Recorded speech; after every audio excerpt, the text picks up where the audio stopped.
Welcome to SF Commercial Property Conversations with Bruce Bean, where Bay Area investments meet expert insights. Get ready to unlock the strategies of commercial real estate success. So good afternoon. I'm very happy today to be introducing you to Sergio Nibbi. If you know Nibbi Brothers from San Francisco, Sergio is one of the brothers, and so I'm very happy to have you here today, Sergio. I know you have some very interesting stories about how you came to San Francisco and where you were born. I didn't realize you were born in Italy. Yes, I was. Great to Yes, have in you. fact, when I was born, Bruce, my father was in Ethiopia fighting for Mussolini at the time. And just a few months after my parents got married, he was called in the Italian army. And I guess, a few months later or whatever, shipped to Ethiopia. And he was in Ethiopia for 2 years. Oh. And yeah, he was in the artillery over there. And fortunately, he survived the war, came back home again. The first time he saw me, I was 18 months old. And I Wow. was already walking and talking. And then 6 months later, my mother left for America because, and I mentioned it to you briefly before, her father came to America years before. In fact, worked in this country for I think about 11 years or so, and ended up meeting a judge. And he told him at the time, Joe Martellini was his name, and he said, Joe, you should become an American citizen. It cost them 50 cents to Oh, become. wow. We still have the paperwork. Cost them 50 cents to become an American citizen, and then eventually he went back to Italy, and he had met uh, again the story we heard when he saw this little baby in the crib. He looked at her and he says, "When you grow up, I'm going to marry you." And Wow. sure enough, after he came back from America, he went back to Italy, got married. They had 8 children. All the children were born with American citizenship, and and so they were able then to come to America because they were citizens. Oh my And God. in 1938, and actually, I was born um, as an American citizen also. I was born, and they went to Genoa where the consulate was or whatever, and they somehow I was given an American passport. In fact, through the years, I've tried to get an Italian passport, to get an Italian citizenship. In fact, I gave up on it, and I could have done it, but it was a very complicated process. But anyway, but my mother, 6 months after my father got back from the war, my mother left, and she left me in Italy because she was going to come to Chicago, where all her relatives were, and she was, planning to go to work, and so she couldn't take care of me while she was at work, and so I stayed back in Italy.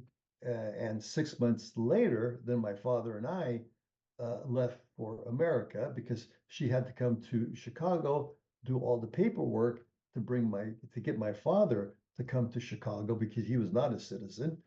And 6 months later, we arrived in Chicago, and I was 3 years old at the time. And they said, this is your mother. Well, I looked at my mother and I says, "You're not my mother. My mother's in America." And I didn't recognize my own mother. Oh and, my gosh. Six and months and the memory's gone. yes, and so anyway, we were in Chicago for about maybe 2 years or so. But after 2, 3 days that my father landed in Chicago, he found a job working in a grocery store, which was just a block away from where we lived. Working in a grocery store, $12 a week, 6.5 days work. Oh, wow. And Wow. yeah, and he saved enough money to buy a car. Well, this was 1930. I think it was a 1935 Ford. I think he paid $95 for it, and they rented an apartment. I think they were paying $18 a month in rent, and then after a while, um, there was a macaroni factory in Chicago that they were paying people a little bit more. And so he told his boss, I'm going to quit and go work for the macaroni factory. He says, they told him, you're crazy. We've had other people go work over there, and the rooms where they process the pasta and so on, the heat is 120 degrees in there. And he told him, hey, he says, I spent 2 years in Ethiopia. It was 120 degrees every day. I can handle the heat. So he went to work in the macaroni factory. And then, as I say, a couple of years later, um, because my father's side of the family was in San Francisco rather. And so they decided that they wanted to come and visit my father's side of the family. So we drove across country, took us 5 days, and we left with one of my mother's cousins, the cousin and his wife. There was five of us, drove across country, ended up in San Francisco. In fact, they lived on Charlton Court, Oh, wow. just a little alley right off of on Union between Laguna and Buchanan Street. And so we figured we'd stay here a couple of weeks and then, go back to Chicago. Well, as it happened, my father's brother was a butcher. He had a one-man shop.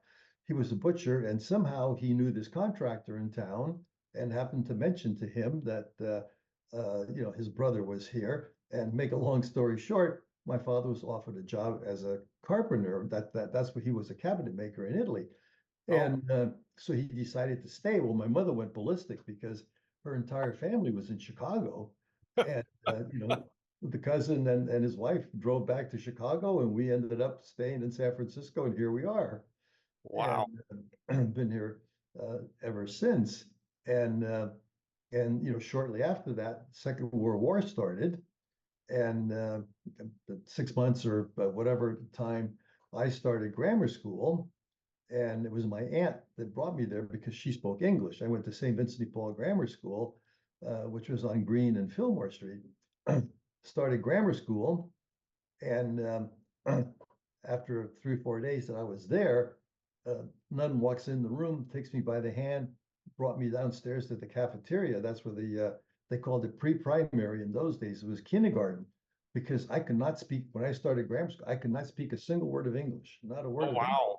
Wow. And so the nun brought me downstairs, and so I was always the oldest kid in the class because I spent a year in kindergarten, and I guess somewhere along the line I must have learned how to speak English because they didn't have English as a second language in those days, and so we went all through the Second World War, and I enjoy telling my grandchildren. We have 7 grandchildren now, and 3 children, but I always like to tell stories that I was 5 years old when the war started, and maybe 6 years old in 1941. Yeah. And we used to have air raids. The sirens would go off, and you'd have to turn off all the lights, pull down the shades, and the sirens would go off. Uh, my father, being a non-citizen, he had to be in by 8 o'clock at night. He could not be out on the streets. Oh, He had, really? yeah, they had wardens patrolling the streets, and he had to be home by 8 o'clock if we went and visited, the relatives or whatever. And everything was rationed. Meat was rationed. The gasoline was rationed. They had stickers on the windshield, A, B, and C stickers, and that told you how much gasoline you could buy. And tires, you could not buy new tires. You had to, Wow. in order to replace them, you'd have to send them in, and they recap the tires because all that was used for the war effort. The same thing with silk. No silk stockings were available because the silk was used to make parachutes. And Oh, wow. so, as I say, the war went on for 5 years, and a couple of years after the war started, my father was working for a San Francisco contractor at the time, and he got recalled in the American Army, even though he's not excuse me, not a citizen. He got recalled in the American Army and went in for a physical, and because he was in the artillery, he blew out his eardrum, and so he Oh, didn't pass the physical. He was 4F at the time, didn't pass the physical. But as the war wore on, they got less and less fussy. And at the time, the construction company was doing a lot of work for the fish industry down at the Fisherman's Wharf, and because all the fish boxes were made out of wood, and so he was doing a lot of work there, and so he got to know one of the owners of the fish company, and they told him, Marino, my father's name, Marino, if you come to work for us, we're a defense industry, and they'll leave you alone because Oh, and so until the end of the war, and then he worked for Western California Fish down at Fisherman's Wharf. When the wow. war ended, they wanted him to stay because hardworking guy, and he says, "No, I promised my boss that I would go back," and so he went back as a carpenter. 5 years later, 1950 was December of 1950, and it was the end of the year, and he went to see the boss, and he says, "Hey, at the end of the year, I usually get a little bonus." And they told him, "Well, the company didn't make a lot of money this year, and so we can't afford to give you anything." And he said, "Well, he was a foreman at the time, and he says, I know that I worked, very hard on my jobs. I made money for the company. If by Friday night I don't get something, Monday morning I'm not coming to work." And Friday night there was nothing there, and Monday morning he didn't go to work. And December of 1950, and so as I say, Monday morning he started out as M. Nibbi general contractor, and he didn't speak a lot of English. He did not have a contractor's license.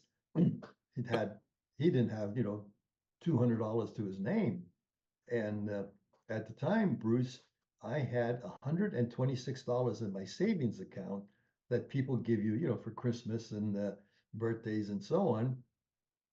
And And you're now how old? You're 15, maybe? excuse me, I was 15 years old. Yes, in Yeah. 1950. I had $126 in the Bank of America, which was right down the street there on Union Street, that I took out, wiped out my savings account and gave it to him as seed capital. Oh my.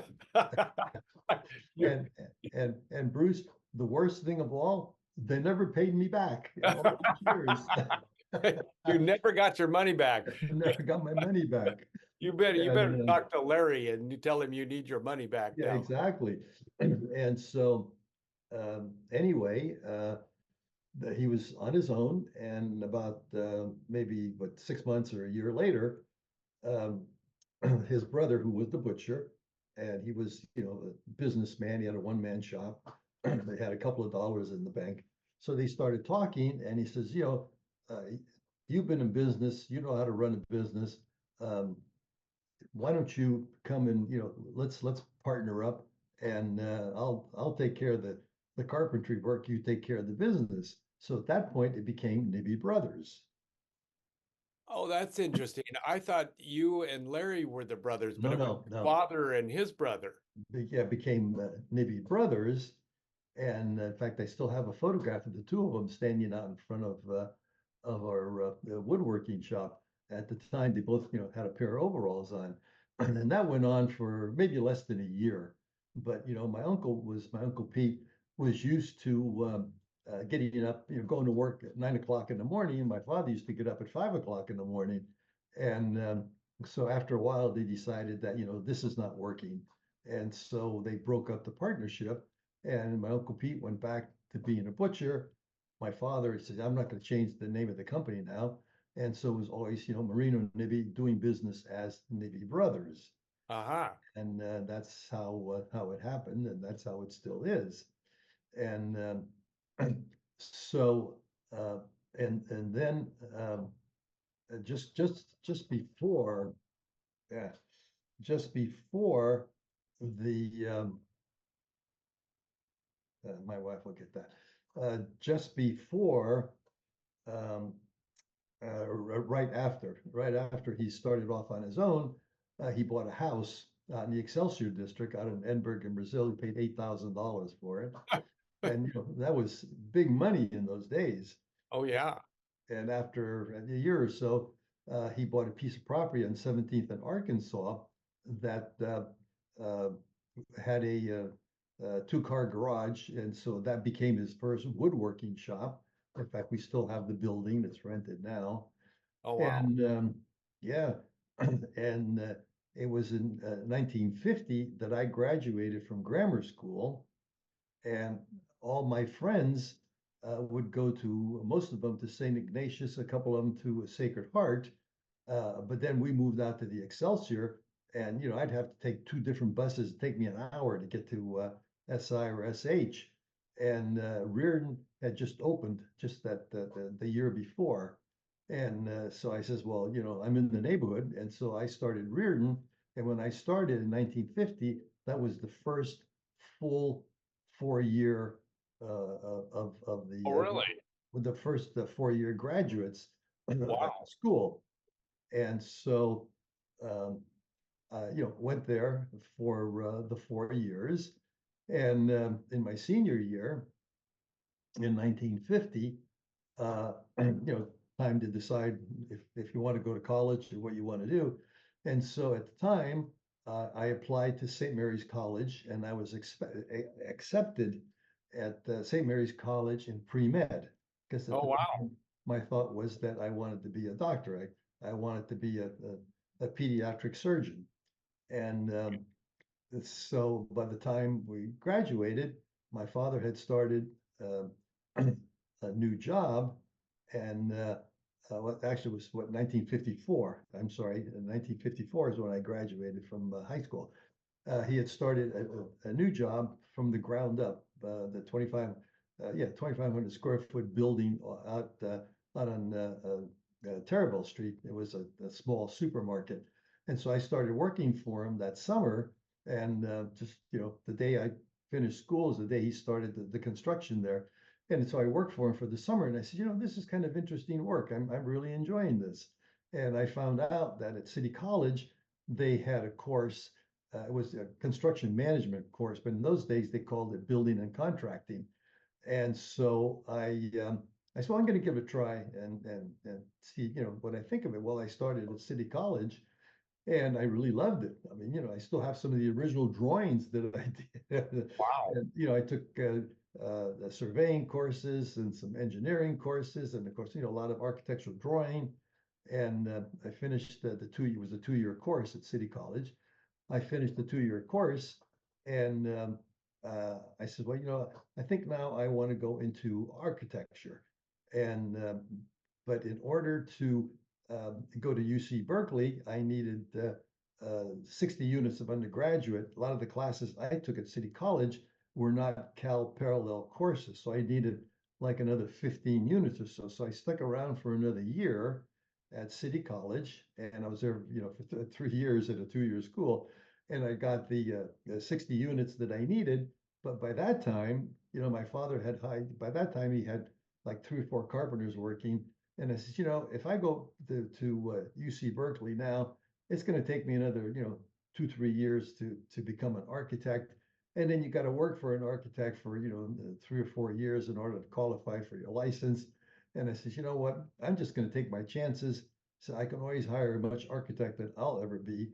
And so in 1957, I started working for my father full time. Oh, And wow. yeah, and at the time he had 4 carpenters working. Nobody spoke English. We had one telephone line, and we had an office at the time that was probably maybe 5 feet by 8 feet, and that was it. And during the summer, I used to work out in the field, and I never worked with the tools, but go pick up material, drop it off, and so on. And so when I started working full time, I figured that I'd be doing the same thing. My father told me, no, no, no. He says, if there's any work to be done, he says, I started working in my grandfather's woodworking shop when I was 7 years old. He says, I'll take care of the construction. You got to learn how to run a business. Well, what did I know about running a business? I mean, I didn't take any business classes at City College, and so the first job when I first walked in, he told me, he says, hey, go see these people. They got a restaurant out on I think it was on Terrible Street. They want to remodel, and so I went over and looked at it, and and I put a bid together. I think it was $11,000, and so that was the first job I did for him. Oh, And wow. yeah, and then after that I started doing the whatever, and my father at the time was mostly a cabinet maker. He did a lot of fixture work. He had a good friend of his in the refrigeration business, and so he built produce cabinets and checkout stands and so on. And I said, I don't want to build the produce cabinets for the rest of my life, and so I started doing a little more construction type. And so I started doing, room additions and remodels and whatever else. And that's kind of, where we started from. And then my brother Larry, who's 10 years younger than I am, he graduated from USF. And then he came to work for the company also when he started full time. And then it really was Nibbi Brothers at that time. And so we started doing, a little more work. And as time went on, and then we started doing a lot of public work for the city of San Francisco, some of the smaller remodels and whatever. And then it got to the point where we started doing, larger jobs. And at the time, the school, school district was doing a lot of larger remodels, and so we started doing like we did maybe a half a dozen or more of the schools in San Francisco. And again, we couldn't do a lot because you know it was all competitively bid work. You had to get a bond. In order to get a bond, you had to have a little money in the bank in order to qualify. And but again, we met a lot of people that helped us, especially getting the bond.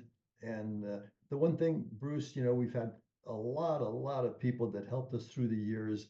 And the most important thing was that if you promised them something, we always delivered. If we told them that, we're going to be doing this and this is what we expect to make on it and so on. And then we got to the point where, we were doing, more work and so on. And then my father retired at age 62. He was born Oh, in really? 1911. Yeah, so that would have been what, 1973. He retired because Larry and I were, pretty much starting to run the business. And in those days, and a lot of his friends would call him up. Hey, I got a job. I want you to look at it. No, I'm retired. Call my sons. and and so, we started, my father retired, and, being Italian, especially, they hold on until the day they die. They just don't want to give anything away to anybody. But my father said, he told us, you take care of the business and the business will take care of you. And, Yeah. and that's how it was. And, so, as I say, then the company grew from there. And I remember, we hired the first estimator, and then another estimator, and then a secretary, the first woman that we hired in the office. And I look back, and it's been a long, long history, but a lot of interesting stuff. And then, but I guess almost 20 years ago now, my two sons took over the business.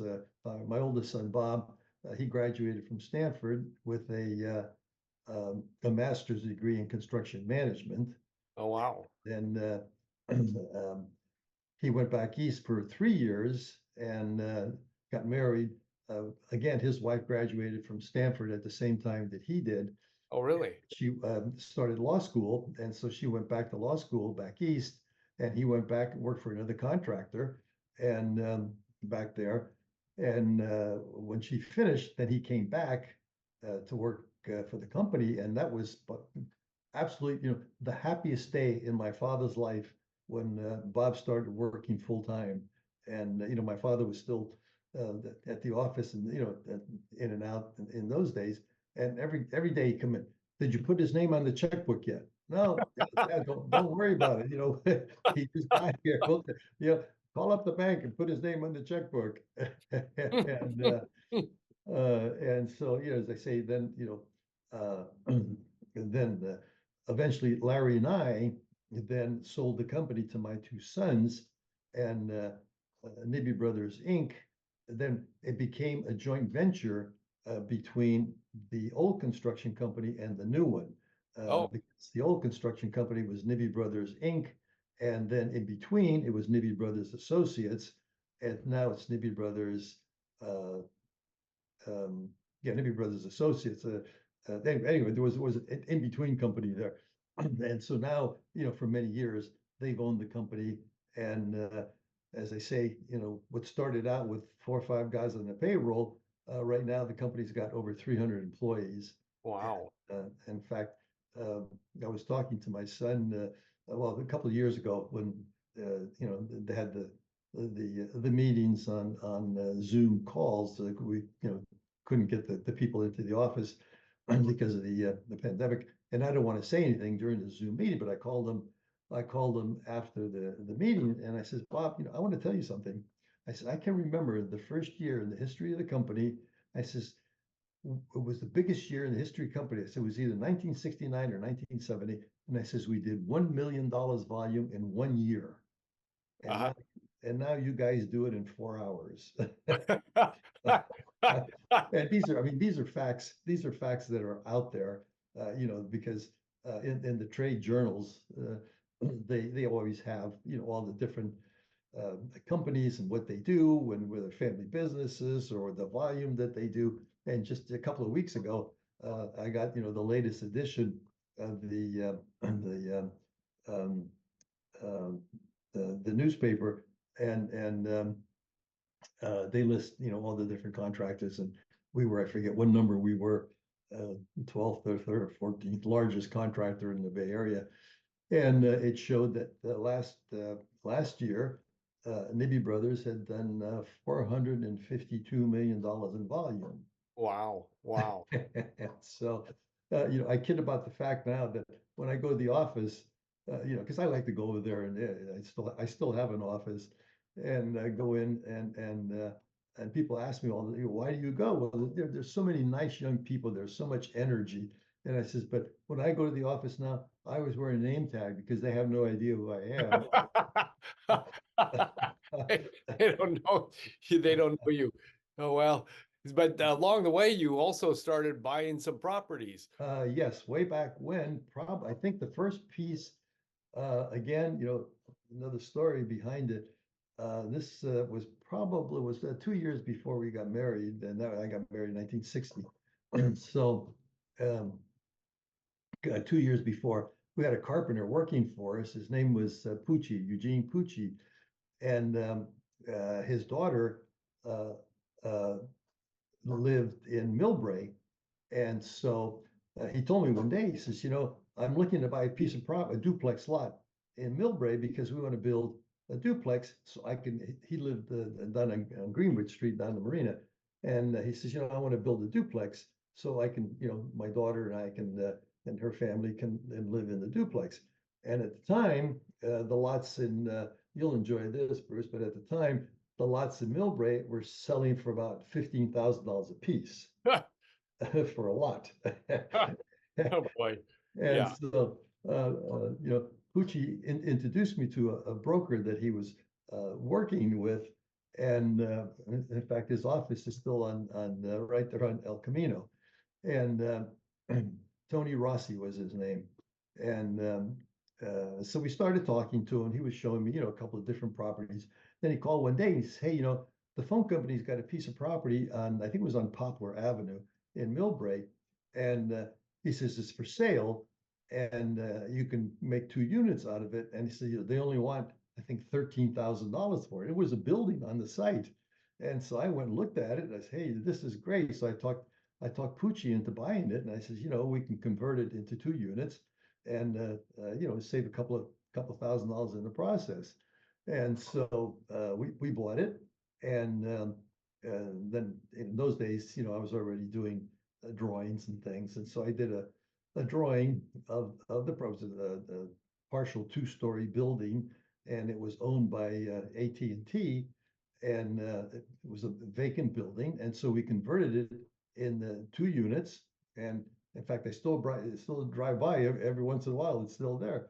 And, Wow. we used to go work on it on the weekends, and or if one of the carpenters wasn't busy at the time, they go there and work a day or two during the week. Anyway, we finished the project, and we decided to sell it. And so we found a buyer for it, and I think we sold it for like maybe $35,000 or so. Wow. And um, so um, at the time, I didn't have any money, and so Pucci told me, he says, we carried back a second when we sold the property. He said, I'll take the second because I'm looking for income. And he says, you can take, whatever cash. And I think at the time I ended up with maybe like, $6,000 or $7,000 as my share. And so I had enough because, I'd met Karen at the time and we were talking about getting married. And so I had enough money to go out and buy an engagement ring, and, and I had enough money to go to Hawaii on a honeymoon. Oh, perfect. And Wow. that's where we started. And Yeah. then once we got married, we rented an apartment in Westlake. And in fact, Henry Dolger had built, all of Westlake. Oh, yeah. And still remember, we went over there on a weekend, looking at the apartments. And we walked into, and then in the office, Henry Dolger happened to be there in the office. And I told him, I says, well, we're not getting married for a couple of months. But I says, we like that particular apartment, was on the corner. And I says, but we can't rent it. In those days, you didn't move in together. Yeah, there was Oh, no yeah. Yeah. You don't get moving in together before you none got of married. that. Yeah. And so I told him, I says, Karen's teaching school, and he says, well, okay, I'll tell you what, if you guys like that apartment, he says, I'll hold it for you. And Wow. 2 months, yes, without rent free. And 2 months later, we got married, moved in, and we stayed there for almost a year. And then they were starting to build some houses up the hill there in Daly City. And so we ended up buying a house on Christopher Court in Daly City, and we paid 19.5 for it. Brand new house, 2 stories. Well, Oh, garage wow. below, and I think 2 bedrooms, kitchen. It's about maybe like the 1,200 square feet or so. And so we stayed there for 5 years. But at the time, our office was down in the Potrero, and I'd leave at night, 6:30, 7 o'clock. I'd drive to Daly City, and the place is socked in with fog. And by that time, we had 2 children, Bob and Kathy, and they're all bundled up in hats and jackets and so on. I says, we got to get out of here. And we started looking down the peninsula, and they were starting, to build houses in Burlingame, right off of Skyline at the top of Truesdale. And every weekend we go look, and every 6 months they'd raise the prices by $500. And I said, we got to do something, because if we don't do it soon, we really won't be able to afford it. So we're still in the house almost 60 years later. We paid 46.5 for it. Brand new. And here we are, a couple of months ago, the house next door to us sold for what, $3.1 million. Yeah. And the one thing that I tell these young people all the time, never sell. Never And sell. Never and, sell. and so one of our neighbors was the real estate person. Mickey Cohen was his name, and we used to see him all the time. And so anyway, we started talking about stuff, and so I ended up buying a piece of property in South San Francisco, and we converted that, remodeled it into, I think, 2 units at the time.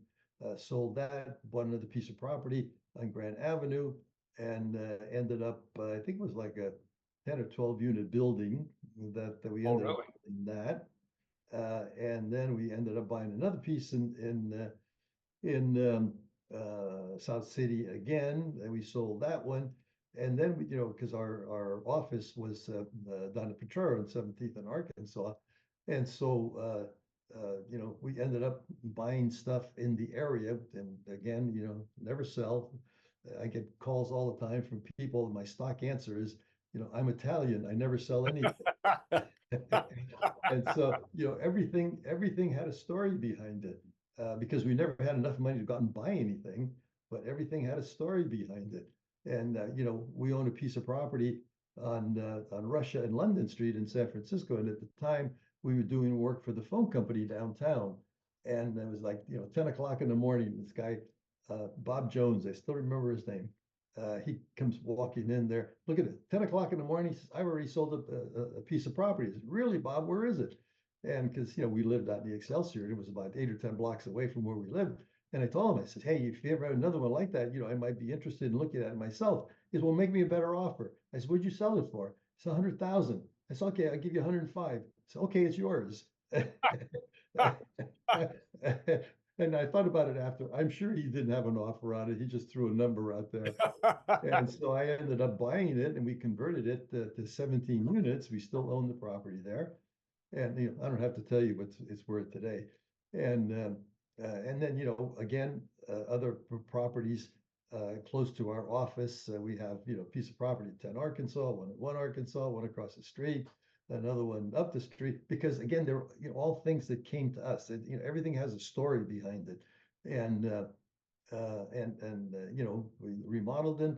And like what the first building, the building that I bought at 10 Arkansas, we bought that from Standard Oil, and I cleaned it up and remodeled it. And there was the high school, the city high, they called it a continuation high school. Kids that dropped out of high school that wanted to, they needed a place to put them. And so we remodeled it. For the first 4 or 5 years, I rented it to the school as a high school. And then once they moved out, oh God, what am I going to do now? And so they were beginning to, to talk about almost like PDR buildings now. And small. So we broke it up into small 600, 900 square foot small offices, and that's still there. And so, as I say, yes, and then with San Mateo, well, the story about San Mateo. Yeah. I was having lunch with Greg Galley one day, and he says, there's some property down in San Mateo. Why don't we put together a group of 8 or 10 people, and maybe we can buy it and do something with it, and so on. And then anyway, one thing led to another, and I told him, I says, hey, some of the properties we don't like, but especially the commercial properties, but the other ones. And so again, it ended up where just Greg and I formed the partnership. My brother Larry and I and Greg formed a partnership, and we ended up buying about the 8 or 10 different properties. Right. Yeah, and just couple of 2-3 years ago, we broke up the partnership, because we were down to one piece.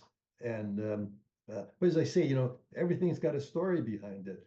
And Didn't you have one piece where you had a marijuana grow house?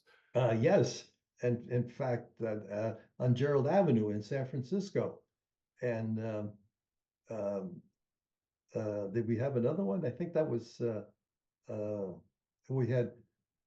I think we had another one also. That was a residential piece of property, and I guess there was a water leak or something in the building coming out the door, and I guess they called the fire department. They came in, broke the door down, and they found out that the guy had a marijuana growing growing set up in the apartment. And so we cleaned it up. And but yes, we did have on Gerald Avenue.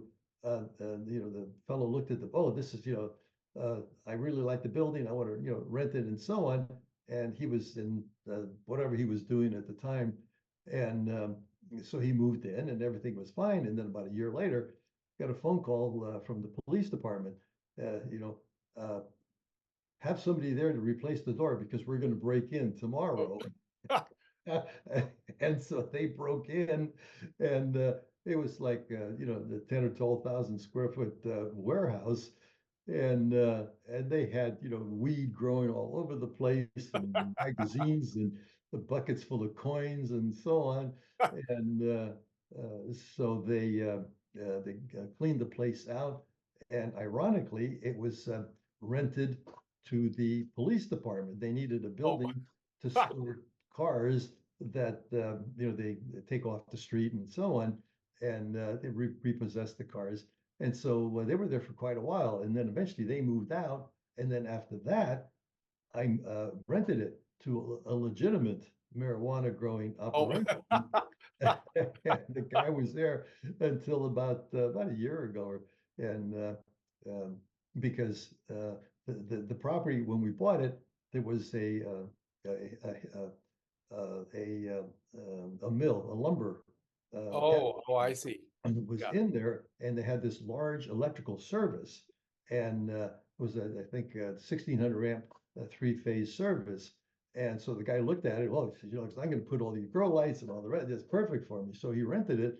Ended up doing a bunch of work in there, and as it turned out, the power hadn't been used for many years, and I guess PG&E gave away the power to other tenants, and he ended up with 400 amps. And he called me up and he said, "Hey, I only have 400 amps here." Well, and I said, "Well, wait a minute." And I called the electrical inspector to look at here. You got, it's all right now. Anyway, big battle with PG&E, and again, long story. We had to end up putting in a brand new Oh, service, no. Oh, and wow. so as I say, everything's got the stories are endless, and Well, do you have a hospital or an old hospital or something? yes, on at 331 Pennsylvania Street. Uh, we bought that again with Larry's daughter Gina. She's a real estate person also, and her husband is also. And he moved a couple of years ago to San Diego, but um, they're separated now, but they were married at the time, and um, they found out that there was the property was for sale, that and an empty lot next door.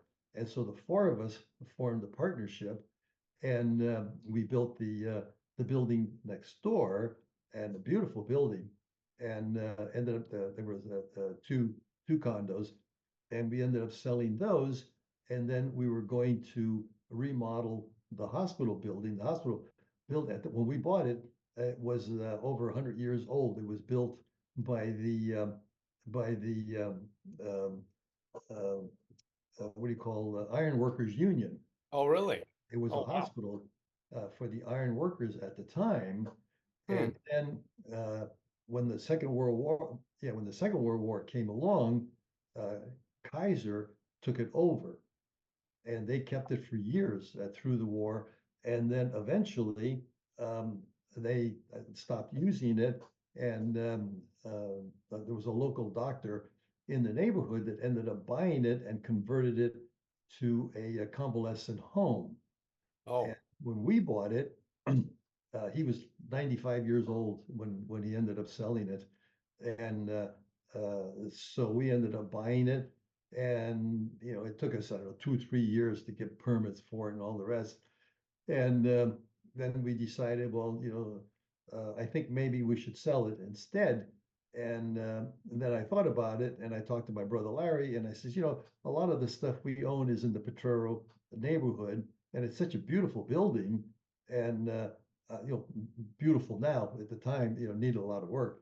And I says, maybe you and I should buy it, from Eddie and Gina, and take it over ourselves, which we did. And then it was a major remodel. I mean, just a major remodel. And unfortunately, because of the zoning and all the stuff that goes with it, we can only build 7 units there. uh-huh. So now it's a 7 unit building.